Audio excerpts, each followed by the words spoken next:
And we're back on TSPN with the almost famous, ready for primetime Giles Turner.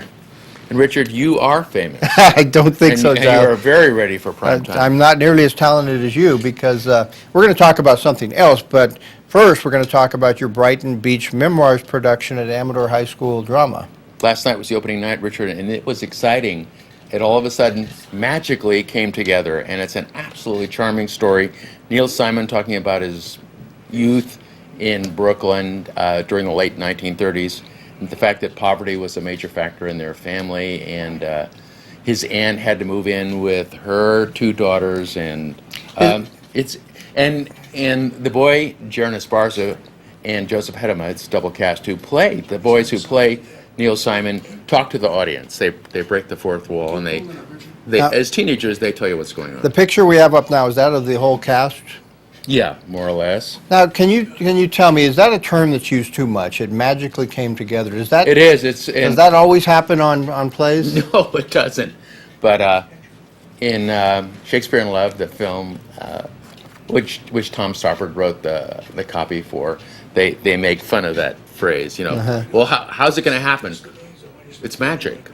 You know, and things do come together, and it pretty much came together last night. I guess that takes people's adrenaline to start flowing in, a getting direction it to of work. focus, a concern. This is it, kids.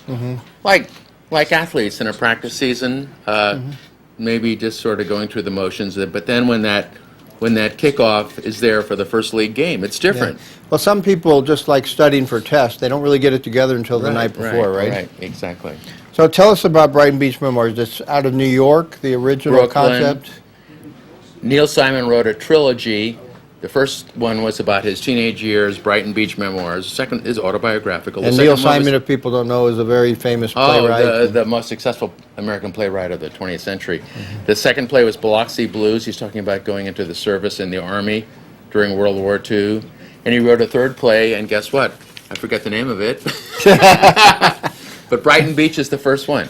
And it's absolutely charming because it's from a teenage point of view. He's 14. He has an older brother, mom and dad, and he's a crazy New York Yankees baseball fan. And he talks about life as a kid and survival with all the challenges that his family faces. Last night was opening night, or was it dress rehearsal? No, it was opening night. Okay. There were real people there. Okay. And there were adults there, and adults, I think, came because of the name Neil Simon, and they appreciated a lot of the humor that teenagers in this millennium don't necessarily, hook on to as much. Did the teenagers that were involved with the play actually understand the humor? They and did, comprehend? but I don't think they appreciated it as much as they much as found us out older last folks night. might appreciate it.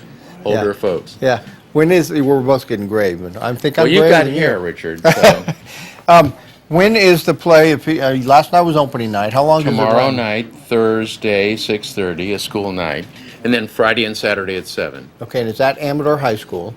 Right. And in the drama area, theater. What is the cost for if people want to attend? Donation. The cost: $8 admission, $16 for a family, and a family is everybody coming in together. And we say, right. okay, you're a family.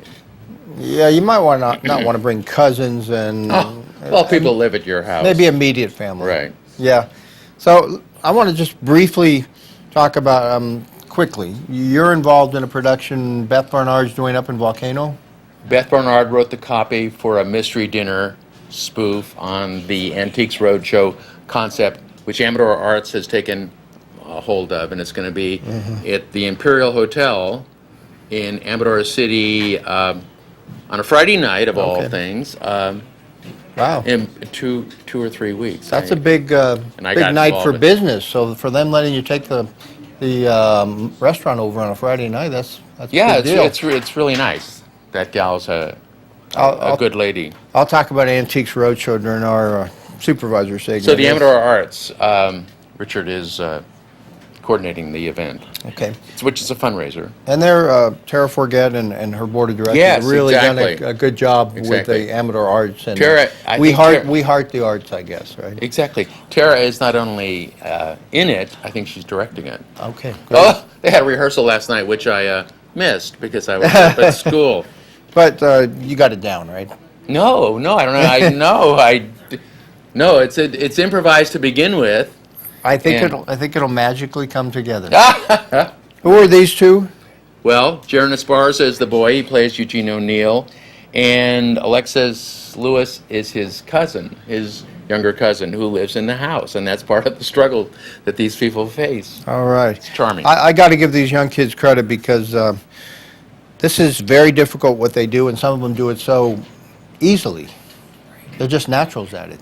Well, yeah. Some are okay, more gifted than others. You can use Yeah. that term. Okay, the nights again that it's playing? Thursday, tomorrow evening, and then Friday and Saturday. 6:30 Thursday, Friday and Saturday at 7. Okay, Amador High School, going to be a great show.